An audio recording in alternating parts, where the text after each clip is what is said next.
referência do Museu da Bolsa do Brasil, MUB3. Entrevista de Carlos Alberto Rebelo Sobrinho, realizada em 29 de novembro de 2023. Carlos Rebelo é um homem pardo, de barba branca, usa um óculos, é calvo e está vestido com uma camisa branca de listras azuis. Carlos, para começar, a gente gostaria de saber aonde o senhor nasceu.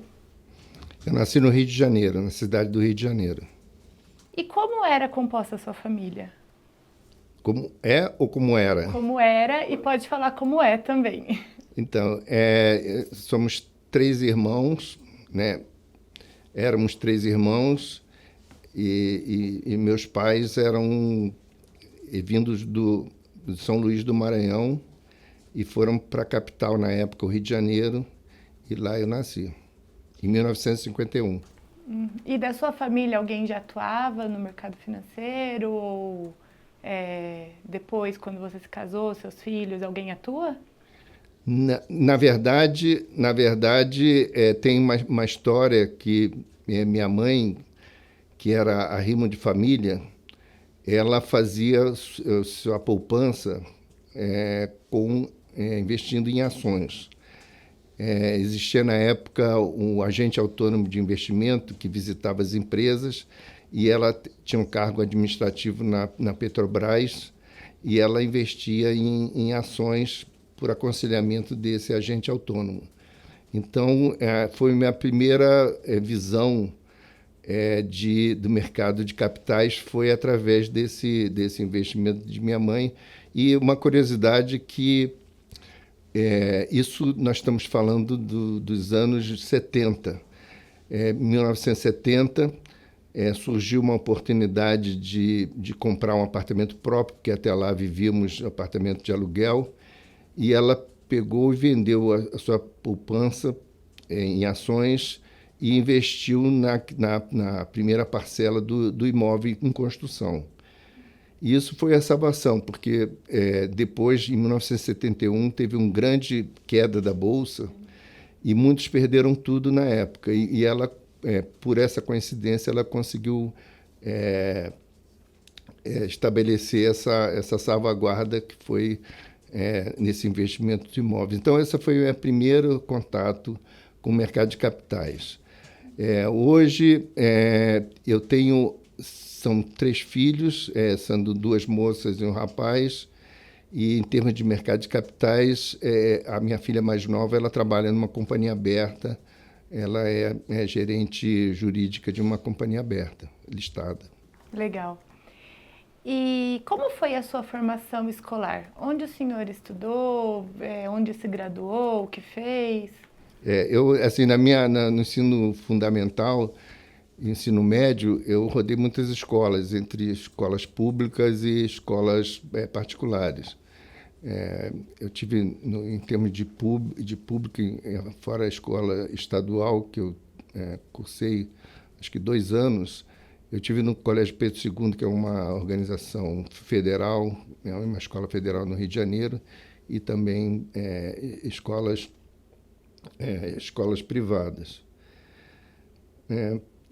A minha formação depois, na graduação, foi em Economia na Universidade Federal do Rio de Janeiro. E após a graduação, eu fiz um pós-graduação no Centro de Pós-Graduação de Engenharia da Universidade Federal em Projetos Industriais. Então, é uma curiosidade que eu não tinha muito interesse pelo mercado de capitais, tanto que quando eu estava na faculdade de Economia, eu estudei num período da noite, porque eu servi o Exército no período da manhã, e tinha muitos colegas lá que chegavam de terno, todo bem elegante, que eram as pessoas que trabalhavam no mercado de capitais. E o Rio, naquela época, era a bolsa principal do Brasil. E eu tinha assim, aquela visão meio... olhar para eles de uma forma ruim. Então, para mim, seria a pior coisa seria trabalhar no mercado de capitais.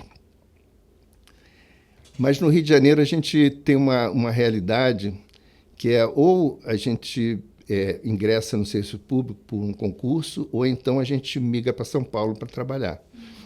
Assim, fazendo um resumo da economia da cidade depois que perdeu a capital.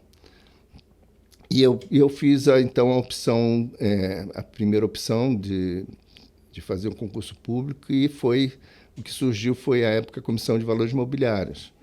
É claro que eu já estava bastante familiarizado com as discussões em função da queda de 1971. Teve uma ampla divulgação para uma discussão de uma nova lei de sociedade por ações, e também da criação da CVM, que era um órgão especializado para esse mercado de capitais. Então, eu fiz o concurso, até minha surpresa, eu consegui passar. E em 1978 eu ingressei, nós fomos os primeiros quadros permanentes concursados da CVM ingressando naquela época, e foi uma experiência muito positiva. Para a gente fazer uma correlação, a gente vivia um período de pouca discussão pública. A gente estava no regime militar na época, e quando entramos na CVM, a CVM era liderada pelo colegiado, que são 5 pessoas, e pessoas vindas do setor privado, só tinha um que era do setor público, com uma mente muito aberta, com portas abertas. Então, nós que acabávamos de chegar na CVM, nós éramos convidados a participar das discussões importantes do colegiado, dar opinião livremente. Então, uma política de portas abertas muito interessante.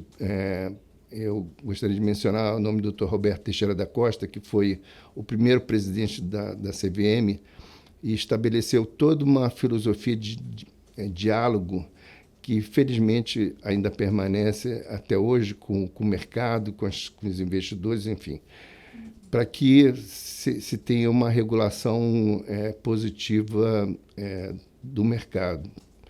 Então, apesar de eu ter aquele pé atrás no mercado de capitais, quando eu entrei na CVM, eu vi que, em termos de país, de sociedade, a gente poderia fazer muita coisa, né, para a gente conseguir sair desse estado de economia emergente, de pobreza, com o mercado de capitais. O que é claro que isso não ocorre com a velocidade que a gente gostaria, mas a gente vê, se olhar para trás, para 1978 e agora, realmente foram passos fantásticos.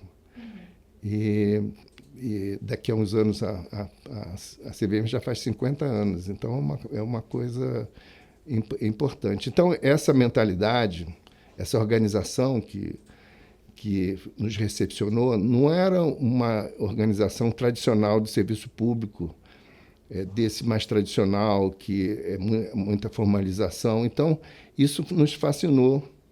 Todos que entramos lá, a gente tinha essa bandeira. Quer dizer, além de prestar o serviço ao público, nós tínhamos assim uma pretensão de que a gente faria a diferença em termos de sociedade. Então, essa foi a minha formação. Eu também fiz pós-graduação em Direito, e também fiz treinamentos em outras CVMs, como a do Reino Unido e dos Estados Unidos. Legal.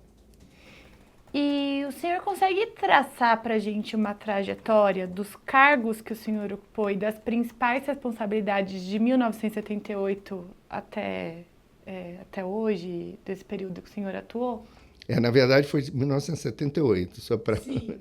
Então, eu entrei como analista, né, que é o cargo de entrada na comissão. Acho que foi...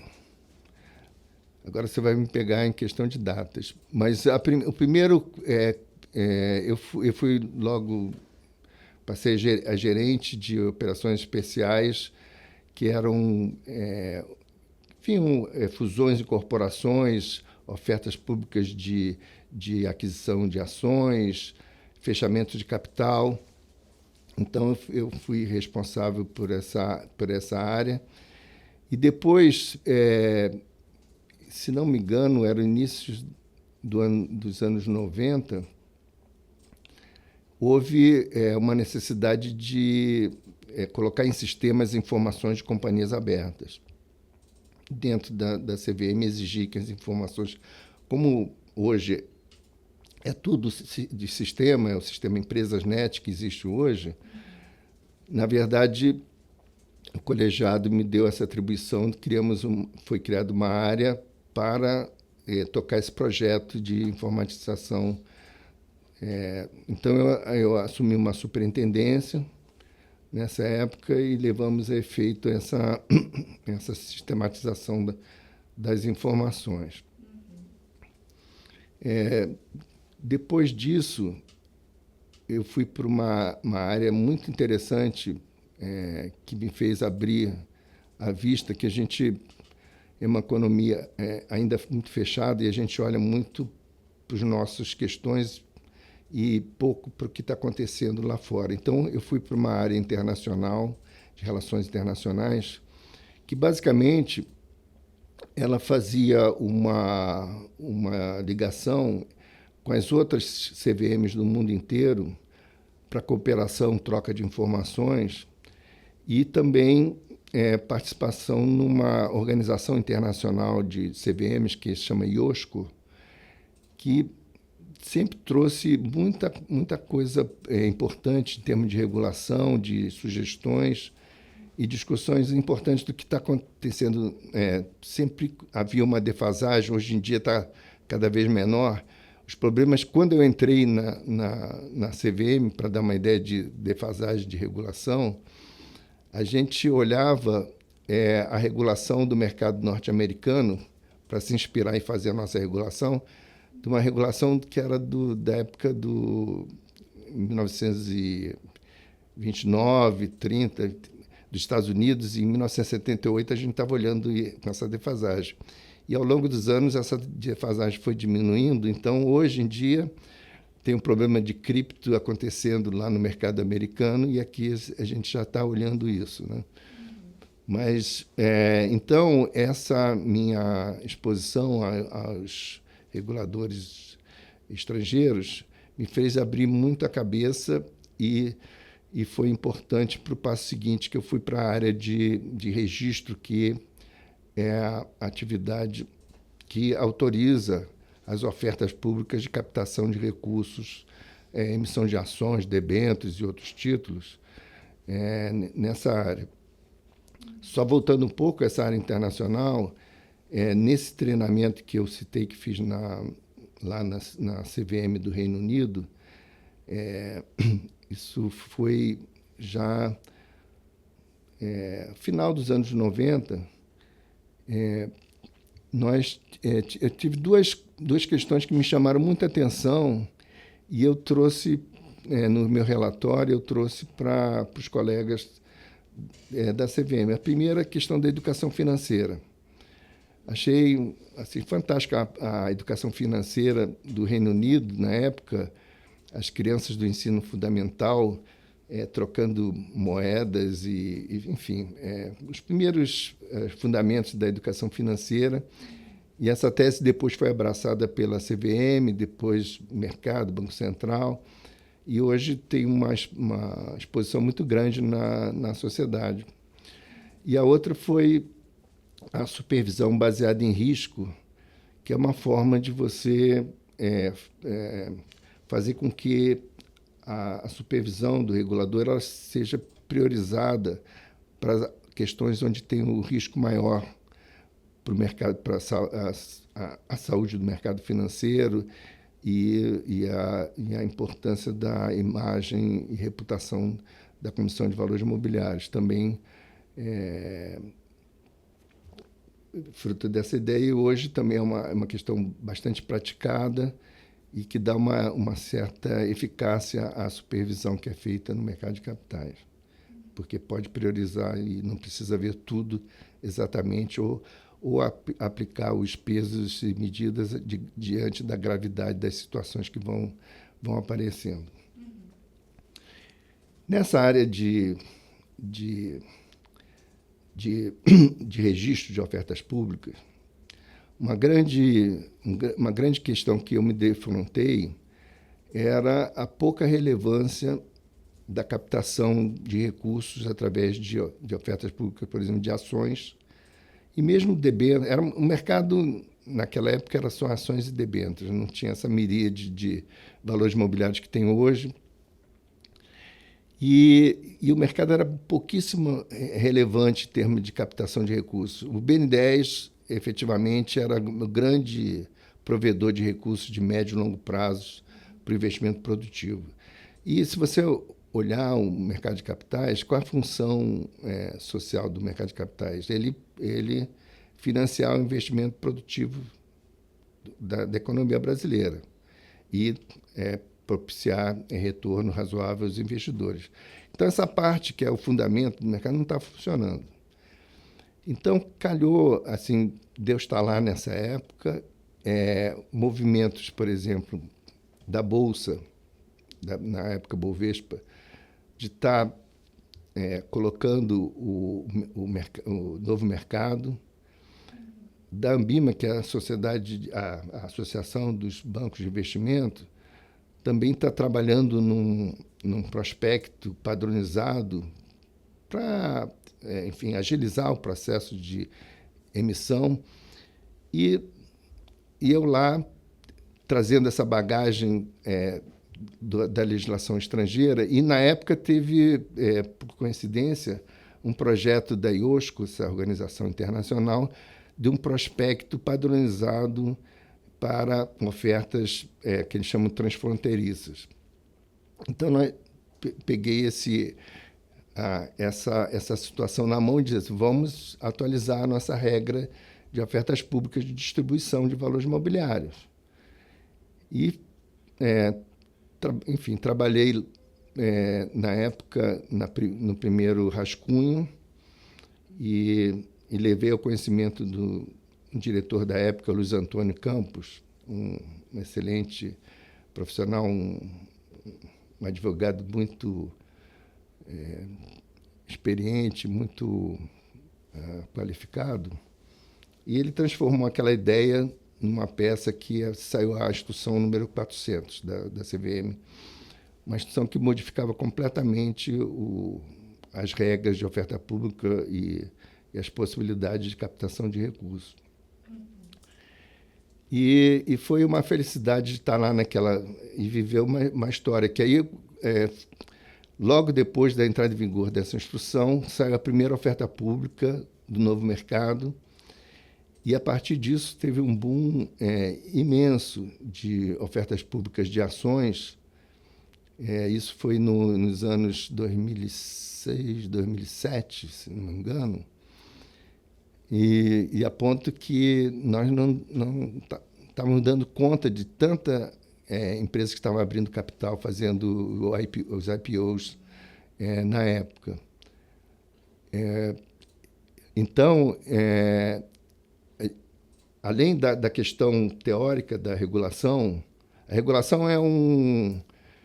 tem uma definição foi uma pessoa muito chegada que fez, olha, você cria essa regulação pensando que as coisas vão funcionar de uma certa maneira, mas no dia seguinte a moça cresceu, saiu de casa e você não tem mais domínio sobre ela. Então, você trazer os fatos reais para como se aplica a norma, tem um período de aprendizado muito grande e você tem que tomar decisões no dia a dia.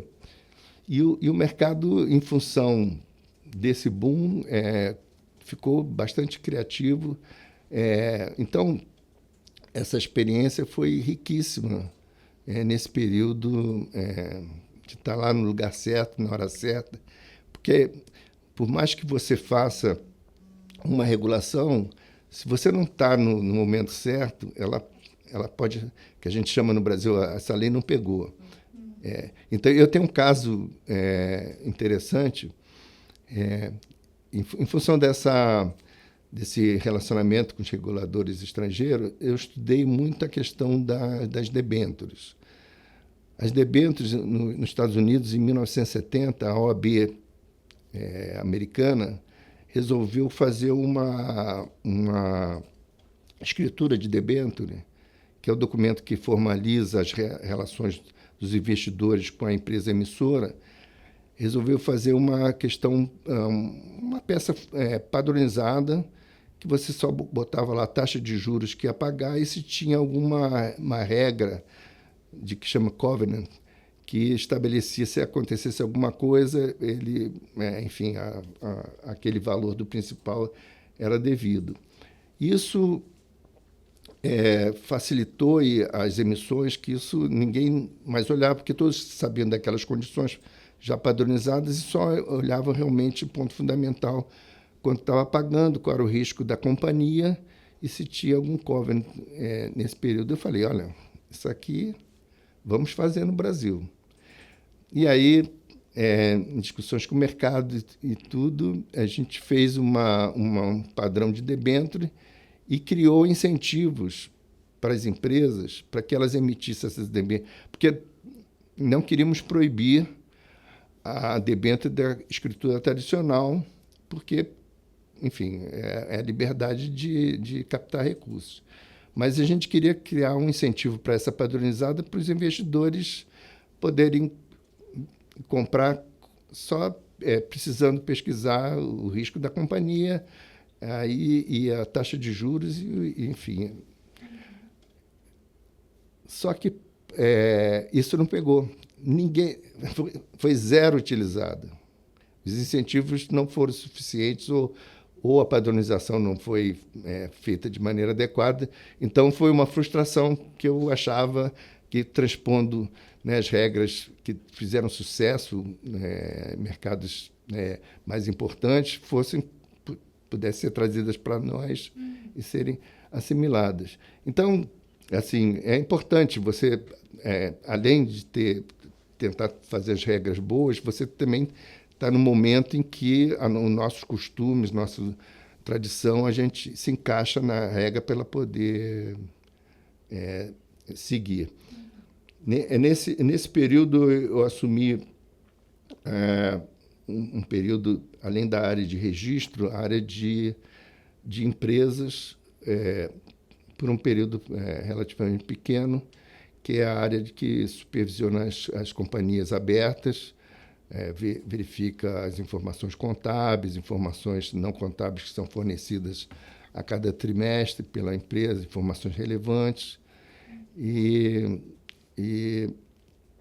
já no final de carreira, foi o ano de 2008, final de carreira na CVM, né? Eu fui para a área de fundos de investimento. A superintendência é encarregada de acompanhar fundos de investimento, seus gestores, seus administradores. E passei um ano lá e depois eu me aposentei. Assim, voltando um pouco à história da área de empresas, quando eu entrei como analista no início, a informação que ainda a CVM não tinha baixado uma norma, essa norma vinha do Banco Central, então as informações das empresas eram a demonstração financeira publicada em jornal, mais o estatuto social da companhia e, periodicamente, fatos relevantes. Então, tudo pelo jornal. Então, tinha uma pessoa lá encarregada de ler o jornal, chegava mais cedo, lia todos os jornais, recortava tudo que fosse interesse e distribuía para os analistas e cada um verificava a condição de se exigir que publicasse um fato relevante ou não, questionando a empresa. E era um processo, assim, nós não tínhamos nem computador na época, a gente escrevia à mão as exigências, mandava para um pool de datilografia, esse pool de datilografia saía de lá, entrava na fila, saía da fila, embora fosse fato relevante, era entregue aos gerentes, os gerentes sempre tinham que mudar alguma vírgula no texto, voltava, enfim, e aí, no final de um certo período de dias, saía pelo Telex para a empresa. Então, funcionava assim, éramos todos felizes e não sabíamos. Hoje em dia, essas decisões são de minutos e segundos. E, então, assim, a evolução do mercado é muito interessante nesse sentido. Fora os números de capitalização que o mercado tem hoje em dia, que você não acreditaria se você tivesse lá atrás, nossa, como conseguiu chegar a isso.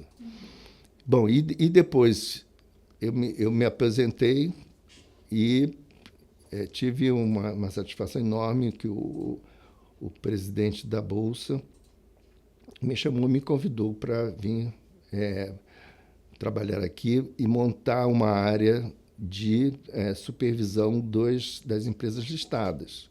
Isso foi em 2008? 2009. 2009. 2009. Aí, no final de 2009, entrei na Bolsa e fiquei até 2015. Assim, a gente conseguiu desenvolver uma importante caminho para essa supervisão dessas empresas. Fizemos um regulamento novo de listagem, e esse regulamento foi aprovado pelo Conselho, foi aprovado pela CVM, e, enfim, a gente foi um trabalho interessante de montagem disso, e hoje eu fui sucedido até pela Flávia Multa, também, que nós trabalhamos juntos na Comissão de Valores, e na época que eu estava saindo daqui, ela aceitou o convite também do presidente para vir para cá. Então, foi uma sucessão muito interessante, até, acho que mais qualificada até. Então, assim, bom, e aí no período assim que eu saí daqui, fiquei no mercado trabalhando em consultorias, e até que o presidente da CVM da época, Marcelo Barbosa, ele me fez o convite para o colegiado da CVM. E, então, assim, acho que em termos de serviço público, foi o coroamento dessa experiência, chegar ao colegiado e poder participar de um grupo assim muito seleto de pessoas e tomar decisões para o mercado de capitais. E eu ocupei um resto de mandato de um diretor que estava saindo antes do término do mandato, e fiquei 2018, 2019.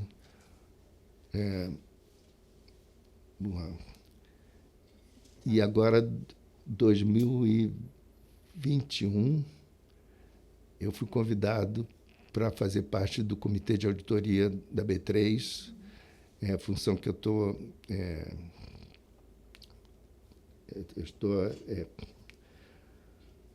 nesse comitê desde então até hoje, com mandato até 25.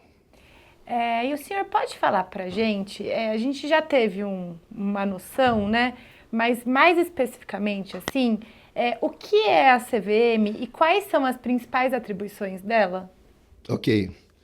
Bom, a CVM foi criada, uma agência especializada na regulação do mercado de capitais, o mercado que a gente chama tecnicamente do mercado de valores imobiliários, e ela foi criada em resposta a essa crise que eu mencionei de 1971, e antigamente, antes da CVM, era um departamento do Banco Central que fazia essa regulação, e em função dessa crise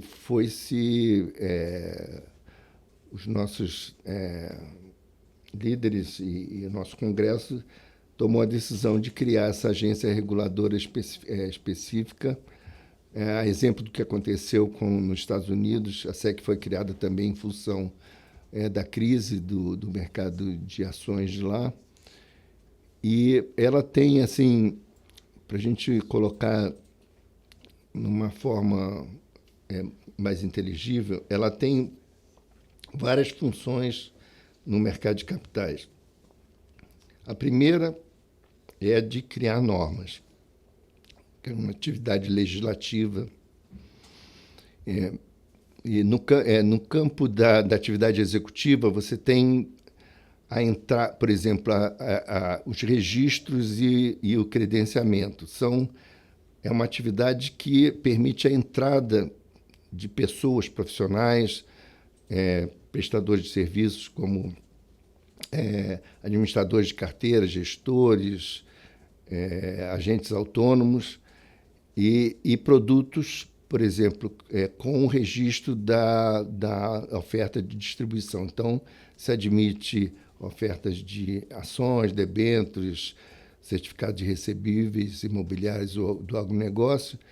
É uma atividade de entrada no mercado. Então, passa-se o pente fino nessa entrada e depois esses produtos e esses profissionais eles vão desempenhando suas funções no mercado e vão podendo exercê-las dentro da lei.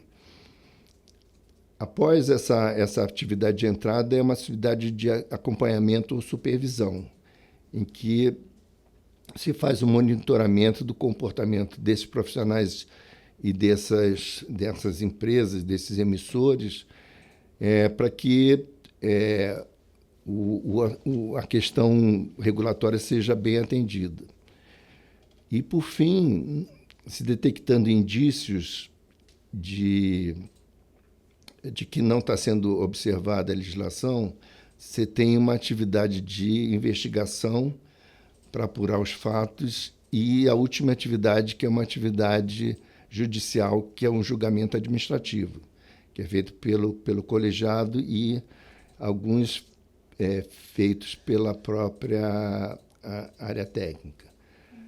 Em termos de executivo e o último, o judicial. E tem uma atividade desenvolvimentista do mercado, que é uma coisa que não é comum em outras leis de mercado, que a CVM, na própria Lei 6385, que é a lei de 76 que criou a CVM, ela estabelece essa responsabilidade. Então, basicamente, é um largo espectro de atuação para o mercado de capitais. Acho que basicamente é isso. Legal. E desde a criação, quais foram as maiores conquistas da CVM nesse contexto de regulação no mercado de capitais? Quais foram os avanços? Eu acho que assim, é muito importante colocar a forma que eu atuei mais na área de empresas, de emissores, de ofertas, porque tem a área de acompanhamento de mercado, de corretoras, distribuidoras. Eu passei dentro da carreira, eu até que circulei bem lá, eu passei um período na área que é superintendente de mercado e intermediários também, mas o meu foco sempre foi mais dos emissores dos valores imobiliários. Então, o propósito da regulação da CVM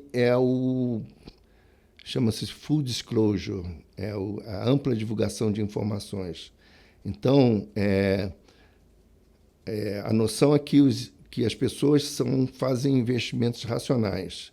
Isso até hoje em dia está sendo questionado pela economia do comportamento, mas então o que o Estado, nessa relação, por exemplo, entre uma empresa que quer colocar ações e um cidadão que tem uma poupança para ser investido, há um desequilíbrio muito grande, porque ela tem um poder econômico, poder de conhecimento muito grande, e ele está num polo mais fragilizado. Então, o Estado entra para garantir que todas as informações necessárias para que essa pessoa tome uma decisão de investimento refletida, elas estejam presentes num documento que é o prospecto. Esse prospecto é o documento de venda da oferta. Então, tudo que você precisar para tomar essa decisão de investimento, ele deve estar presente. Então, por exemplo, eu sou um investidor mais cauteloso. Então, lá dentro do prospecto tem informações, os principais riscos daquele investimento, daquela empresa, tem que estar presentes. E se eu sou um investidor mais que gosta de correr mais riscos, eu quero ver as informações financeiras, se tem projeção, quanto aquilo vai ganhar, eu aceito correr aquele risco, então tem que estar presente. Então, o grande passo de evolução foi nessa área da ampla divulgação de informações. Eu acho que a CVM, claro que junto com o mercado, foi fundamental para que houvesse essa disponibilidade, e hoje cada dia é mais fácil de recuperar, de tratar, para que permita essa decisão de investimento de uma forma refletida. Quer dizer, o investidor, alguém fez uma citação recente sobre isso, que o investidor ele pode se enganar tendo acesso a tudo isso. A gente não pode deixar que o investidor seja enganado. Então, o papel do regulador é, olha, você aqui é um país livre, você toma a decisão de investimento que você quiser, tem esses alertas, tem essas informações, você pode, né, errar, mas não deixar que o outro faça você errar. Então, basicamente, seria esse a grande contribuição da CVM nesse sentido. Entendi. E durante o tempo que o senhor atuou, né, pessoalmente falando, quais foram os seus principais desafios? Olha, desse período que eu já citei, das ofertas, do grande boom de IPOs, foi um desafio muito grande, porque a gente tinha muita coisa inovadora surgindo, e a quantidade de empresas que abriram capital era uma coisa... E a gente tinha uma equipe relativamente pequena, e os prospectos eram imensos. E então, para mim, como gestor, foi uma situação muito complicada. A gestão no serviço público é bem mais complexa do que na iniciativa privada, porque na iniciativa privada você tem ferramentas de sanção e recompensa bem presentes, que você pode fazer uma gestão mais eficiente em função de demandas que não estejam previstas. O serviço público é mais contido, né, nesse aspecto. Então, para mim, eu aprendi muito nesse período, e foi bastante foi marcante. Teve uma operação também, não sei se vale a pena citar pontualmente. Existia, agora eu não vou lembrar a época, existia uma novela da TV Globo que era sobre um produtor rural, e o patrocinador que fazia as propagandas nos intervalos da novela era uma empresa que vendia um contrato de boi gordo. E essa empresa, ela não era registrada na CVM, ela não era autorizada. Só voltando na Lei 6385, que criou a CVM, o artigo 2º, que tratava os valores, que eram os valores imobiliários, quais eram os que estavam dentro da jurisdição da CVM, era uma lista assim que não abarcava aquele valor mobiliário que estava sendo ofertado. Enquanto nos Estados Unidos era uma definição genérica de valores imobiliários, aqui a gente não tinha. Era que não tivesse naquela lista, teoricamente, não. Que o que a lei não veda, todos os privados podem fazer. Então, e aquilo era um investimento que atraía muita gente, pessoas, em função da propaganda, do horário das novelas, que eram muito assistidas na época. Isso foi um desafio e, resultado, isso caiu no colo da CVM. Foi feita uma alteração legislativa. E aí, essa atividade ela já estava, digamos assim, comprometida. E nós estávamos com essa herança na mão. Então, foi um período muito complexo para que a gente pudesse exigir todo esse, que eu mencionei anteriormente, o full disclosure dessa empresa, para que os investidores eles pudessem ver, olha, tem esse risco tal, será que ela está entregando o que ela está prometendo ao longo desse período? Enfim, foi um período muito complexo. Isso depois envolveu a justiça. Enfim, foi assim, em termos pessoais, conseguir botar a cabeça no travesseiro e dormir foi difícil. Mas, assim, alguns investidores desse produto até hoje não receberam os seus montantes. Foi um grande problema do mercado. Quer dizer, na época não estava no mercado sob a jurisdição da CVM, quando começou, mas a partir da mudança da lei ficou uma definição genérica, foi alterado esse artigo 2º e se estabeleceu uma definição genérica de valores imobiliários para que pudesse, qualquer novidade que surgisse, se estivesse dentro daquela definição genérica, a CVM pode avocar a si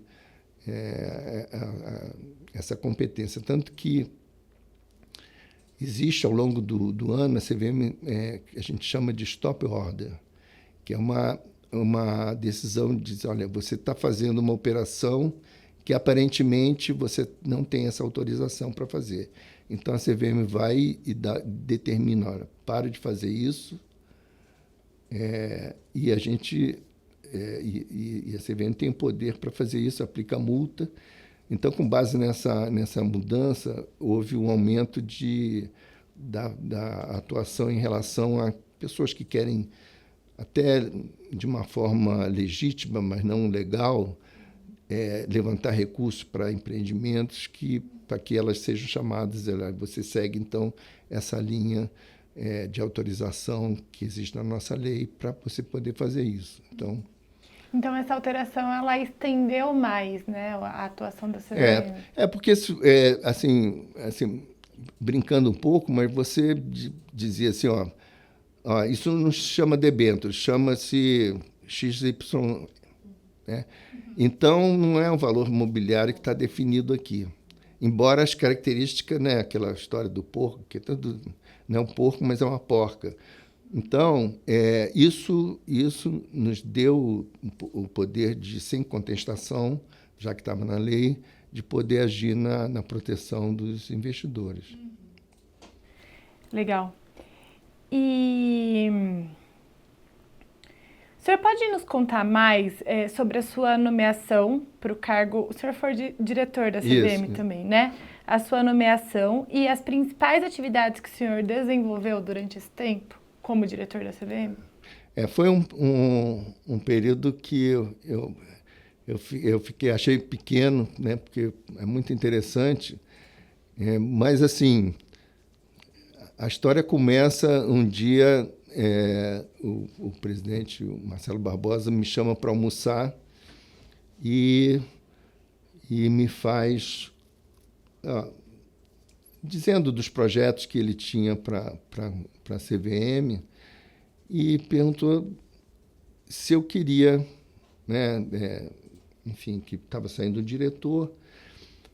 E eu fiquei até um pouco assim, surpreso, porque eu já estava mais um pé fora do mercado, fazia determinadas consultorias, mas não nada marcante E aí, para mim, foi uma surpresa, e ele assinou com um projeto que era a reforma dessa instrução de ofertas públicas de distribuição, que eu mencionei, que é a instrução 400, dizia, olha, tem um projeto muito interessante, acho que seu expertise vai ser bom aqui nesse período.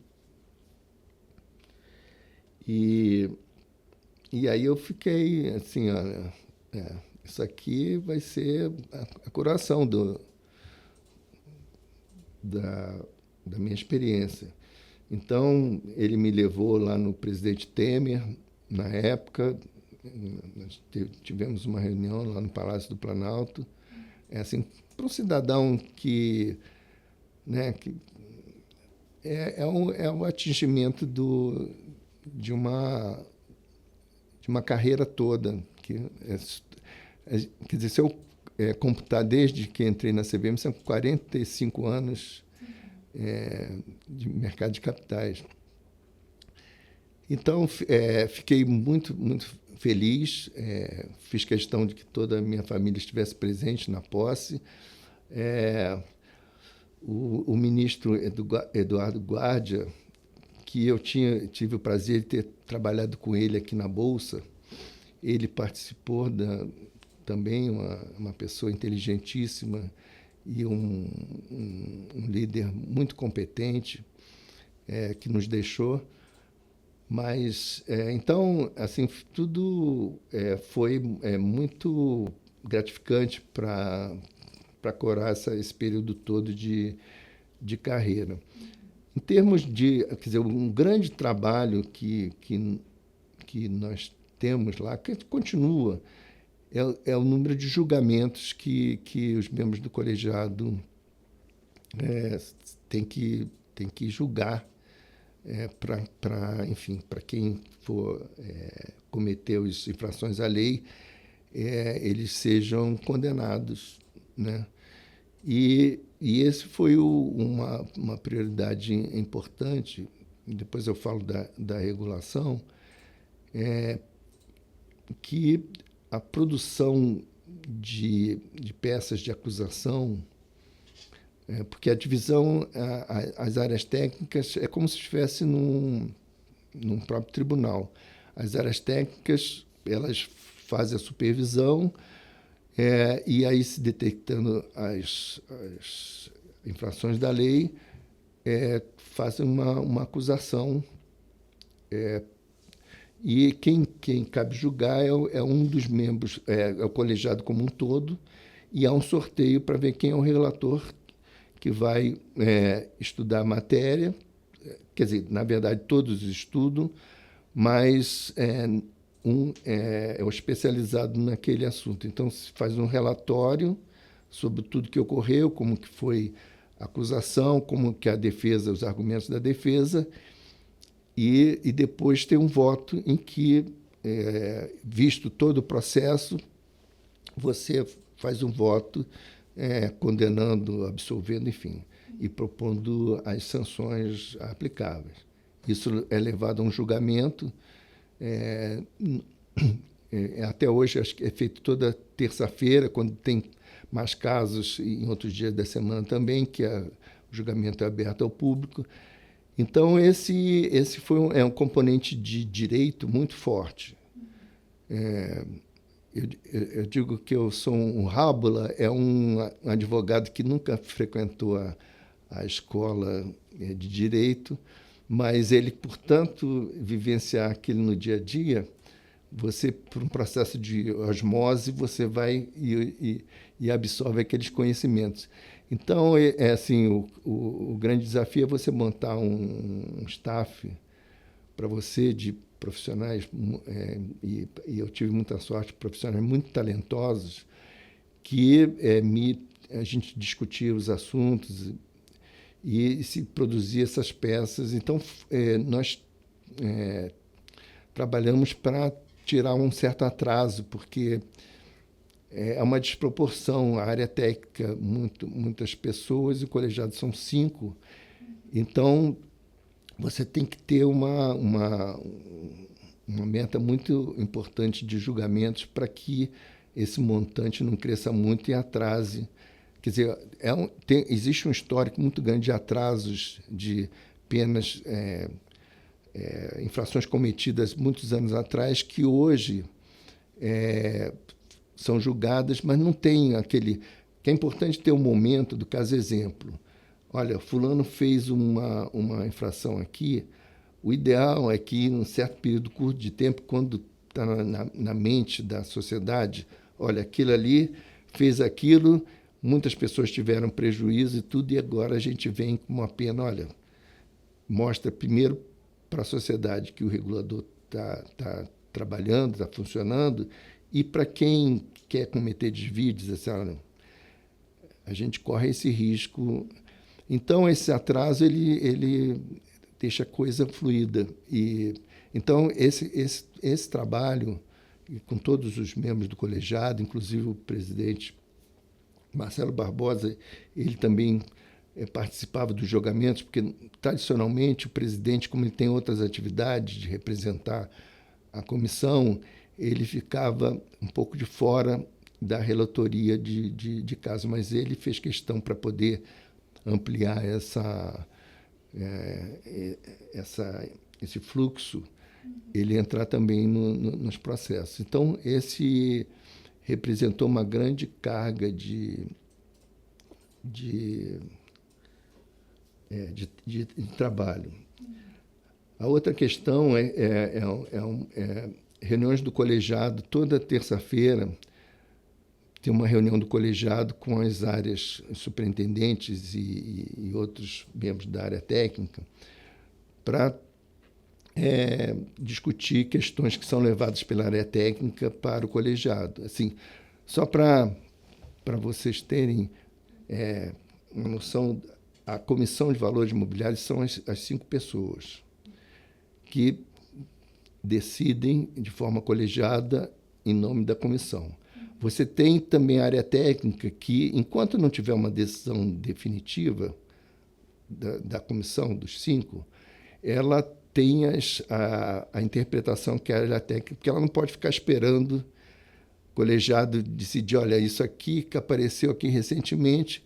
Então, a área técnica ela tem a posição dela e, por exemplo, então, em relação a uma empresa, a área técnica diz, olha, não pode fazer isso, e o servidor público tem que explicar, justificar por que não pode fazer isso.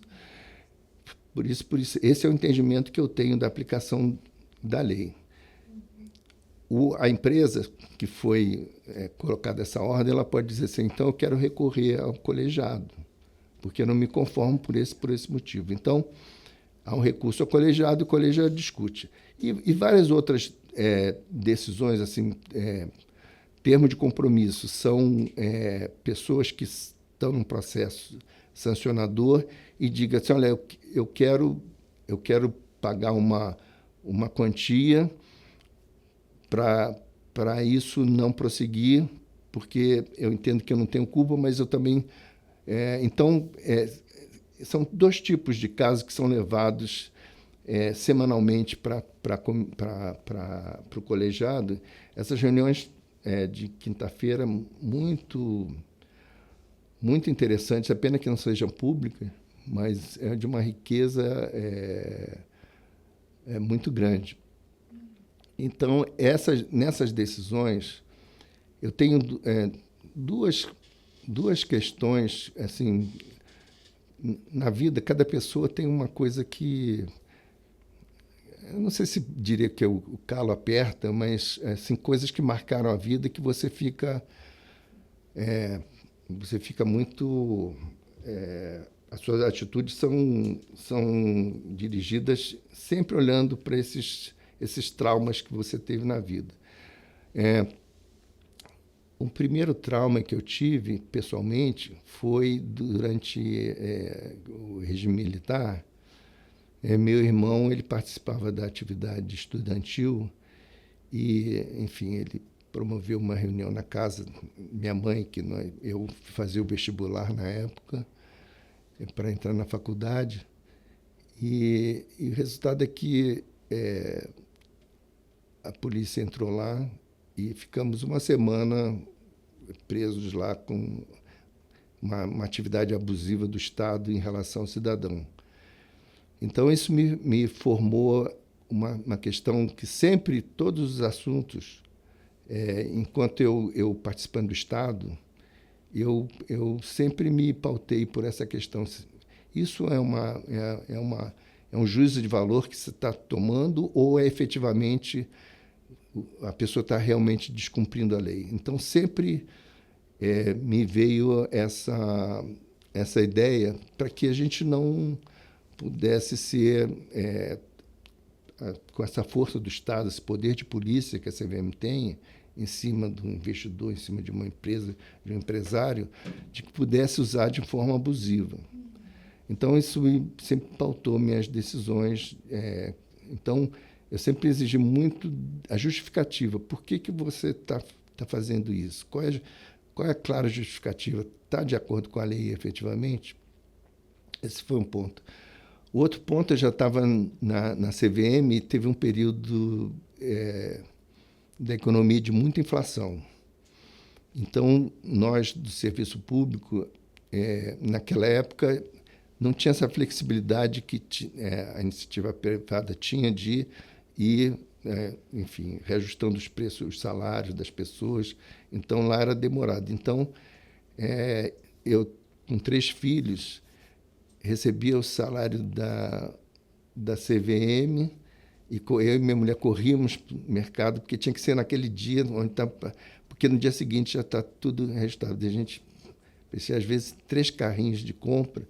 Então, a inflação, para mim, também é uma questão muito presente. Então, quando começa a subir a inflação, subir a taxa de juros, eu já começo a ficar preocupado. Então, eu agora me perdi um pouco, porque que eu falei, mas... Então, e o terceiro ponto da atuação no colegiado, quer dizer, esses casos do dia a dia, sempre com essa visão de ser menos intervencionista na vida, deixar a criatividade evoluir. Aliás, uma lição que eu trago até hoje do Dr. Roberto Teixeira da Costa é o seguinte: ele sempre dizia o seguinte: olha, coisas novas, vamos acompanhar, ficar olhando e aprender um pouco como funciona e deixar crescer. E aí, quando a gente achar que está grande, muito grande, a gente vai e regula, porque a gente já sabe como funciona, já sabe o que não está sendo eficiente, e a gente regula. E hoje em dia o modelo que eles chamam da caixa de areia, né, sandbox, que na época do Dr. Roberto Teixeira da Costa ele dizia assim: olha, vocês podem usar a praia inteira, a areia da praia inteira. Agora, quando começar a volumar muito tudo, a gente vai lá e vai botar algumas regras para todo mundo continuar feliz naquela praia. Hoje já é uma prática mais intervencionista. Olha, você pode ficar aqui dentro dessa caixinha de areia, eu vou ficar te observando. Então, isso é para pontuar. E no campo regulatório, também a gente nessa época que eu estava no colegiado, já existia uma área específica de redação de novas normas, porque na época da Instrução 400, eu que era titular da área de registro, tive uma participação muito efetiva na redação, enfim, com conversas aqui com a Ambima, com a Bolsa, e hoje essas conversas são feitas por uma área especializada, que é a Superintendência de Desenvolvimento de Mercado. Então, essas discussões são feitas em reuniões de regulação, e eu sempre tinha na cabeça, olha, uma decisão pontual, você pode estar criando embaraço para um cidadão, uma empresa.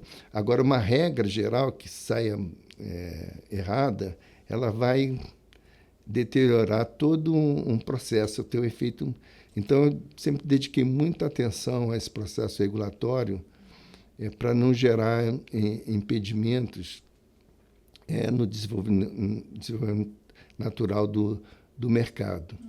Infelizmente, a regra de ofertas públicas, ela demorou um pouco e o mandato encerrou e eu não tive a oportunidade de participar mais ativamente dessa regra. Então, aquele chamariz que o presidente Marcelo Barbosa me chamou para participar, a gente fez discussões internas, mas não a ponto de ter uma participação efetiva no modelo que saiu posteriormente.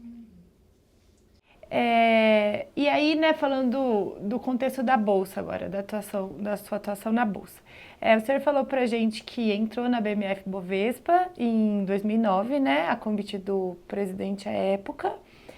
E aí, a gente gostaria de saber quais foram os principais projetos que o senhor desenvolveu durante esse tempo, dentro da BMF Bovespa. Então, quando eu ingressei na Bolsa, para minha surpresa, eu fui alocado numa área comercial. E depois que eu fui entender o propósito na estratégia da Bolsa, foi, digamos assim, colocar um regulador, né, com aquela cabeça de regulador, na vida real das relações privadas do mercado, para ver como funciona, para poder voltar para uma atividade regulatória, que diz autorregulatória da Bolsa. Então, eu passei um período numa área comercial de relações com investidores institucionais aqui, basicamente fundos de pensão, e depois foi criada uma área para acompanhar, uma área separada da área comercial, que antigamente essa função era feita pela área comercial, uma área efetivamente regulatória, para fazer o compliance das empresas aqui listadas e dos valores imobiliários admitidos à negociação. Então, esse enfoque mais regulatório foi, quer dizer, o propósito desde o início, né, da administração da Bolsa, mas eu passei um período vendo uma realidade comercial para poder desenferrujar um pouco, para poder entrar nessa atividade mais dinâmica da regulação e ficar, talvez, menos formalistas. Enfim, foi uma decisão que eu não entendia de início, mas depois, para mim, ficou claro. Então, o que nós tínhamos, assim, o endereço, o presidente Ademir Pinto, o que ele gostaria de implantar aqui era que a Bolsa tivesse um papel na preservação dos interesses dos investidores mais efetivo.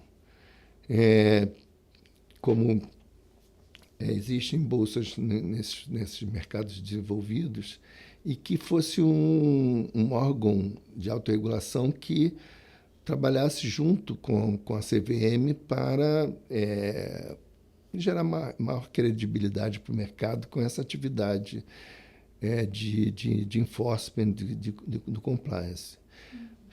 Então, nessa montagem, a gente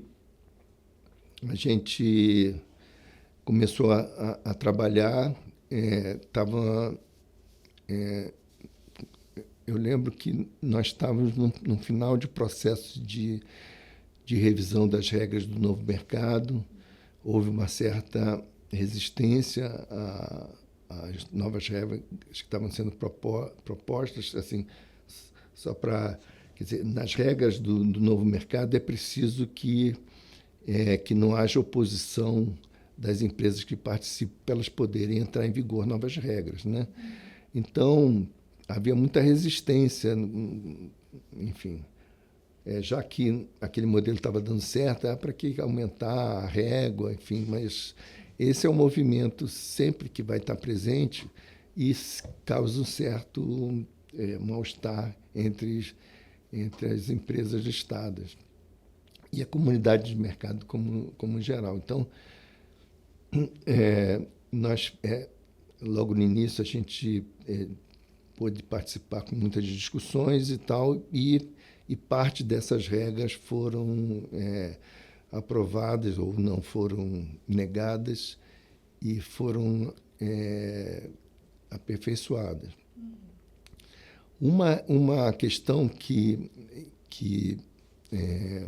eu notei, assim, sempre com esse viés de sempre olhar o exemplo dos mercados desenvolvidos, então a gente foi verificar assim, como é que está o regulamento de listagem da Bolsa de Nova York, como é que está o regulamento de listagem da Bolsa de Londres, da Bolsa de Hong Kong, as principais bolsas na época, acho que até hoje, e a gente verificou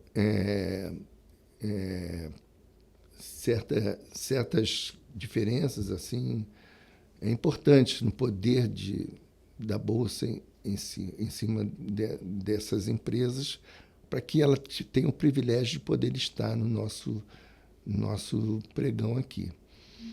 E isso foi feito um projeto de regulamento muito discutido assim, internamente com o mercado, e a gente saiu com um regulamento de emissores que foi posteriormente aprovado pelo Conselho de Administração e pela CVM, que foi no meu modo de ver, foi um avanço importante no poder da Bolsa para ter uma atuação dentro da orientação que o presidente Ademir tinha passado, de ser mais ativo nesse campo de compliance por essas empresas.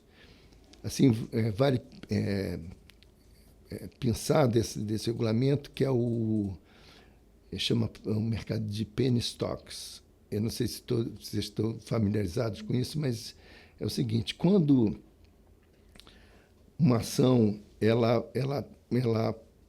abaixa no caso lá nos Estados Unidos, de $1, e ela é negociada em centavos, cada movimentação dela, quanto menor ela está. Então, por exemplo, se é uma ação que é negociada a 50 centavos, ela subir 5 centavos, é um aumento de 10%. Isso dá um ganho fantástico, e você olha no número, e é uma coisa, né, parece normal, mas só que é um ganho. Isso dá margem a que haja uma processo ou manipulação, criação artificial de demanda, de preço ou de oferta.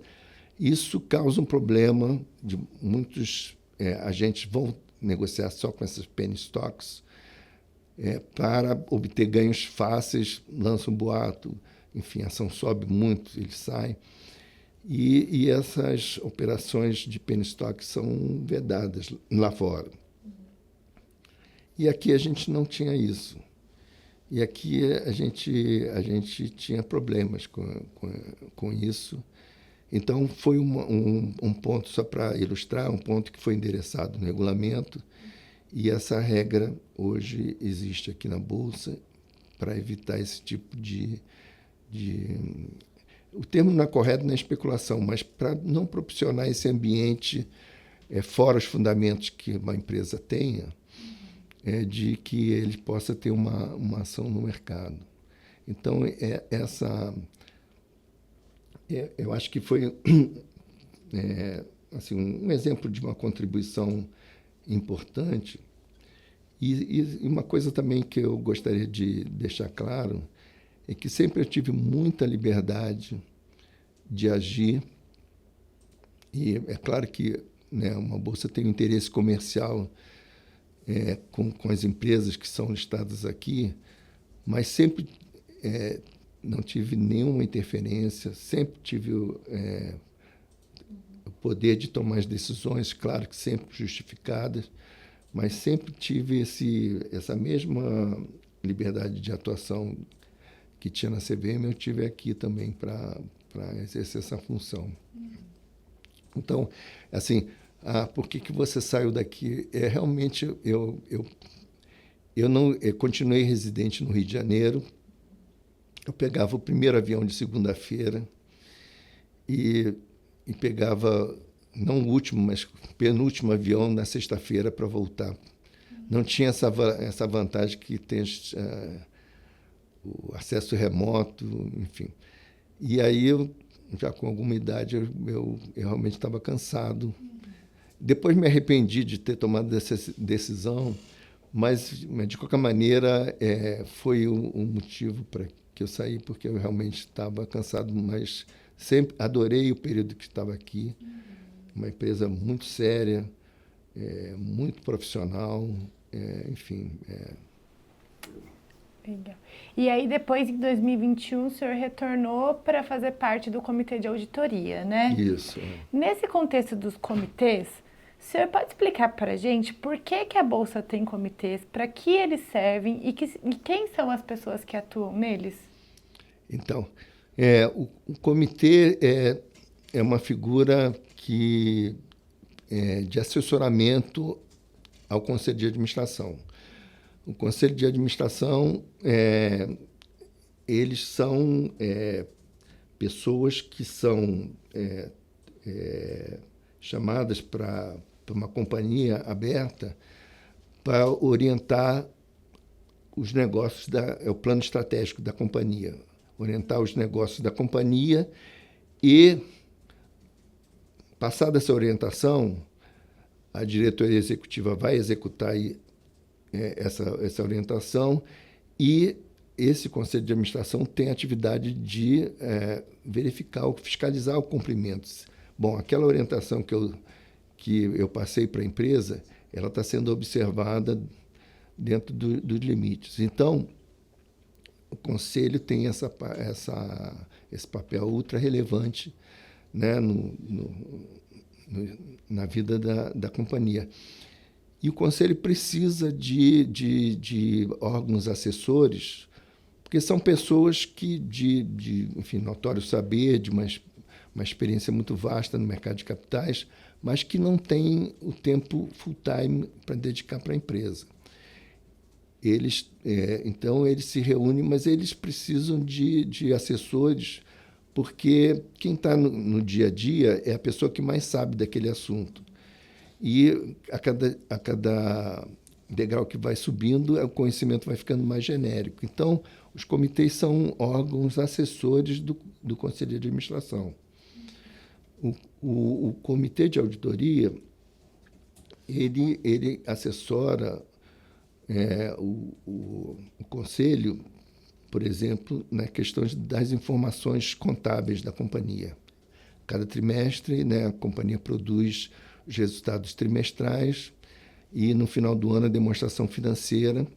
E essa peça de informação ela é submetida antes de ir para o Conselho, né, depois que passou na aprovação da diretoria executiva, passa no Comitê de Auditoria, e o Comitê de Auditoria faz um pente fino, verifica, questiona e verifica se está tudo de acordo com a melhor técnica contábil, se aquela peça reflete efetivamente a situação da companhia, e no final do dia dá um ok, olha, nós verificamos A, B, C, D, fizemos as perguntas e tal, e então é passível de autorização pelo Conselho de Administração.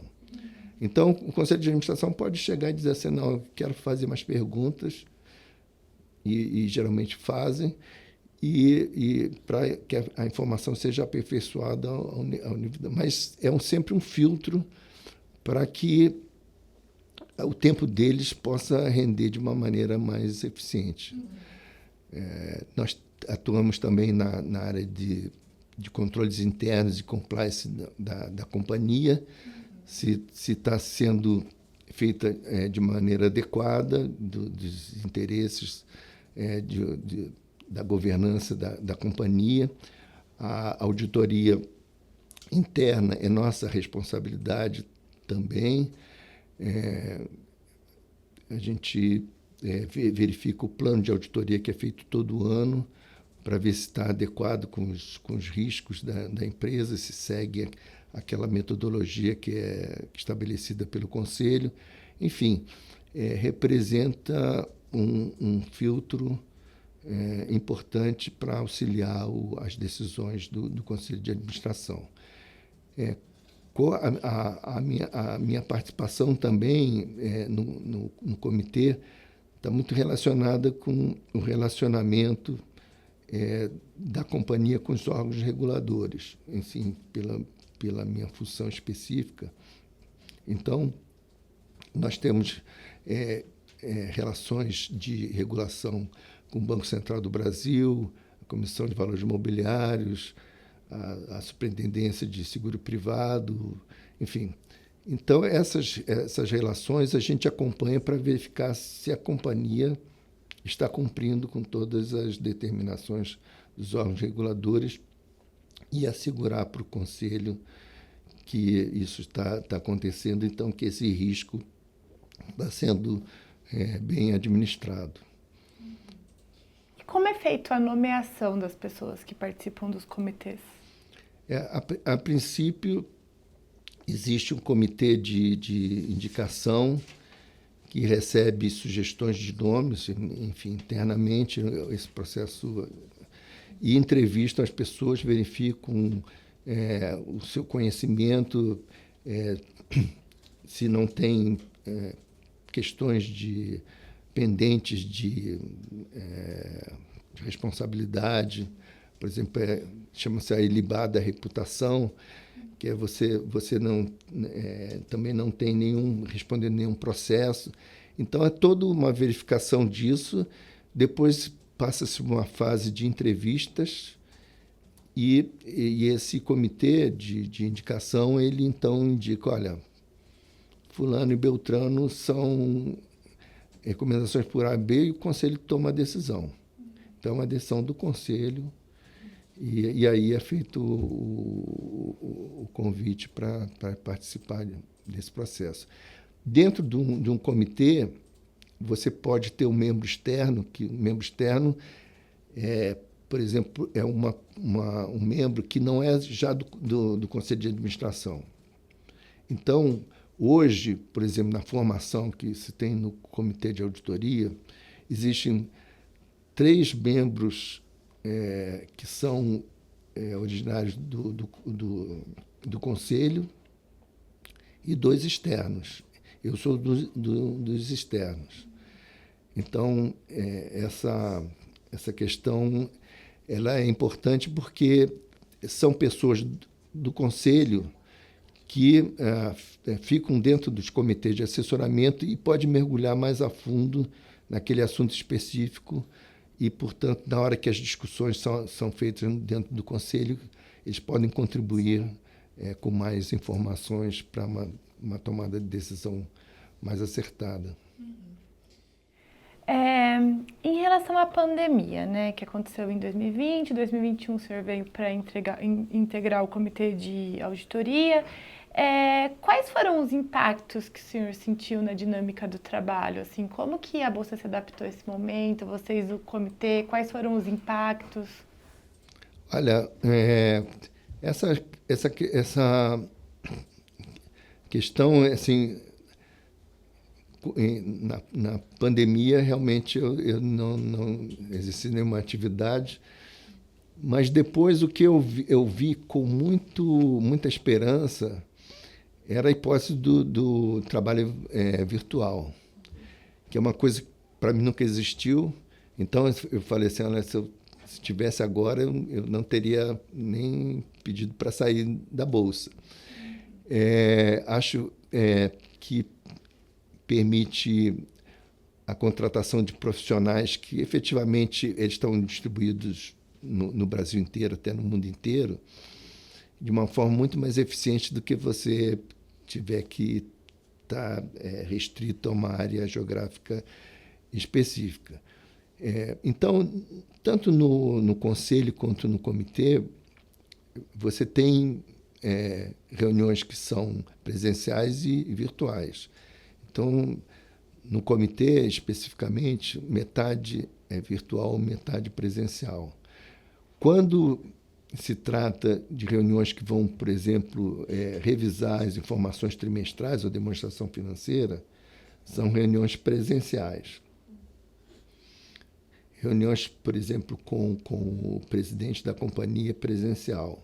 Então, certos eventos se requer que esteja presente porque a reunião realmente fica mais produtiva. Então, essa realidade, para quem não é residente em São Paulo, é uma coisa importante que você consegue fazer, desempenhar um papel importante sem necessariamente estar full-time aqui na capital.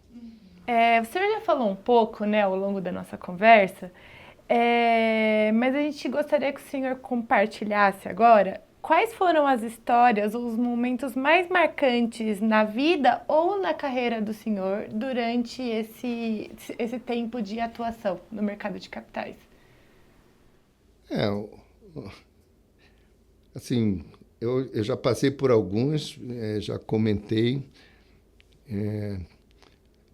Assim, uma coisa marcante que eu assim, lembrar foi minha primeira viagem ao exterior. Foi, acho que em 1992, existia uma empresa que queria listar as suas ações na Bolsa de Nova York. E nós precisávamos fazer uma regulamentação para poder ser compatível a negociação aqui em São Paulo e em Nova York ao mesmo tempo. Então, fomos uma delegação lá para os Estados Unidos para ter reuniões com a Bolsa de Nova York, com os intermediários, com a própria SEC, que é a CVM americana. E era a minha primeira viagem internacional. E eu não sei, tem um filme de uma banda cubana, que era um documentário, quando foram primeiramente a Nova York, Social Club, uma coisa assim. Então, eles ficavam olhando para aqueles arranha-céus, assim, então era eu lá no meio do... Então, a gente foi uma série de reuniões e teve uma reunião no intermediário, que eu não vou identificar, que a gente perguntou, olha, como que o processo de aprovação da listagem na CVM americana, quer dizer, da abertura de capital, como que é feito? E aí ele foi descrevendo e começou num tom jocoso em relação a nossos colegas lá da CVM americana.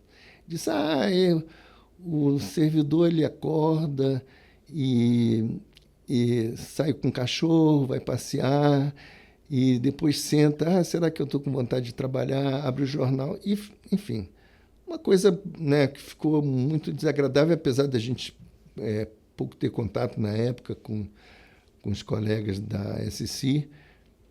E isso foi um aspecto. E no dia seguinte, quando nós estávamos na reunião da SEC, veio a informação de que esse executivo ele tinha sido despedido do órgão. E a outra coisa, uma questão cultural, tinha uma pessoa na nossa delegação que fumava, e aqui era comum você fumar dentro de avião, fumar em reuniões. Hoje, né, e lá já estava num passo mais à frente nessa restrição. Então, ela pediu, numa reunião com o intermediário lá em Nova York, um cinzeiro para poder fumar. E eles fizeram ouvidos moucos, assim, fingi que eu não ouvi e tal. Aí ela foi lá e insistiu.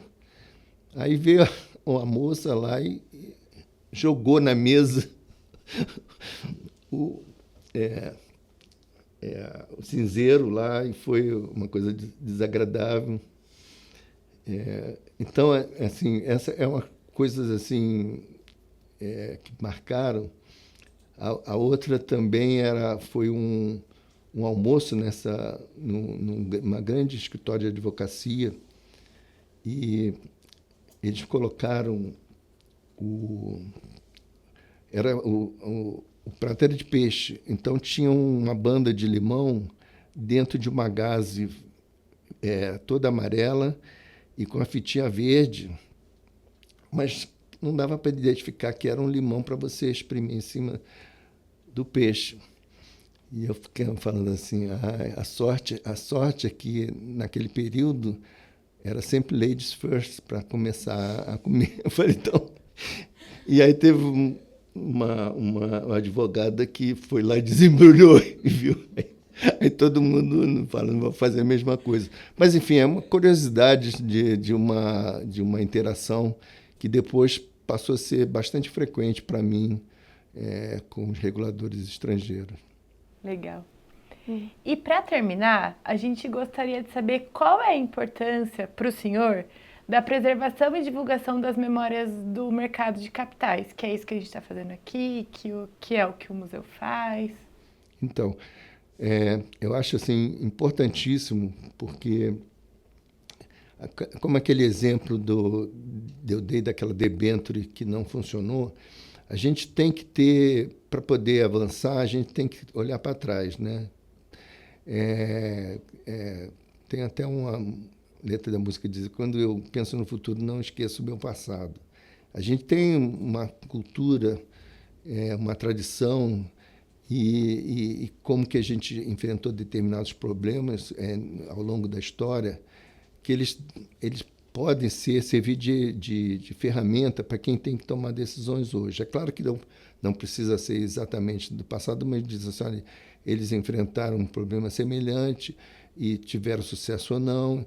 Enfim, então eu acho que essa existência desse acervo é muito importante, é muito importante para que pessoas da nova geração possam ter acesso a essa realidade que pouco se conhece. Eu acho que melhorou bastante da minha geração. Isso aqui, a Bolsa era considerada um cassino. E hoje ainda existe esse conceito, mas por força dessa história, desses exemplos, eu lembro muito bem que uma das maiores alegrias que eu tive foi quando apareceram os primeiros números dizendo que o principal fonte de financiamento de investimento produtivo no país, de médio e longo prazo, era o mercado de capitais, suplantando o BNDES. Então, eu fiquei eufórico com isso. Então, esse conceito, eu acho que é preciso, com a história, mostrar que o mercado de capitais ele tem uma função social muito importante, que enfim, financiar investimento produtivo para gerar renda, empregos, arrecadação de tributos, e com isso a sociedade avança. Então, sem essa história, sem conhecimento do que a gente tem hoje, eu acho que seria sempre bom conhecer a história. Então, essa preservação é uma coisa muito importante, e eu acho que, como eu comentei antes da gravação, agora com essas ferramentas de inteligência artificial, eu acho que esses conhecimentos podem ser sistematizados e auxiliar na academia. Eu não tenho mais acompanhado hoje em dia, mas acho que na academia ainda tem poucos estudos sobre o mercado de capitais. E eu acho que esse acervo todo, ele pode botar a inteligência que existe dentro da nossa academia em prol de soluções melhores, enfim, que permitam esse crescimento, essa aceleração do mercado de capitais, ele continue crescendo de uma maneira auxiliar o desenvolvimento do país. Ontem mesmo teve uma declaração de um membro da OCDE falando sobre a aceleração do mercado de capitais no país, que não tem muito o que fazer e tal. Eu acho que tem muito o que fazer. Eu acho que, por exemplo, existe um mercado privado. Mercado privado assim, mercado que chama público é o mercado de bolsa. As companhias se registram na CVM, negociam na bolsa.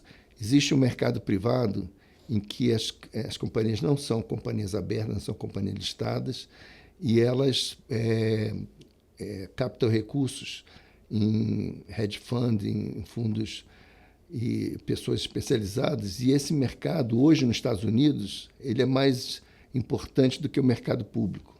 E aqui no Brasil a gente não tem nada disso.